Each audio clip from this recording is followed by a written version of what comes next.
Maupay nagabigas si Kukat Baluganon, haadingayan ako yun na. Hinmagahatag bag-o nga update, haiyong nga tanan. May adanangayan kita din hiha syudad Hankat Balogan.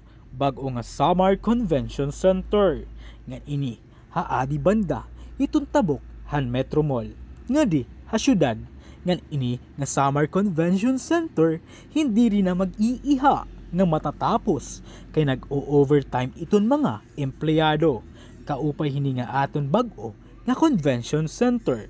Ginpipinahusayan pa iton mga struktura, hinaut unta nga magpadayon pa iton mga proyekto nga panhihimuon nga di ha syudad Hankat Balogan. Ngan unta umabot it panahon ngan Hankat Balogan naman iton dayuon han mga samarnon tungod nga kahusay ngan kaunlad hiton syudad Hankat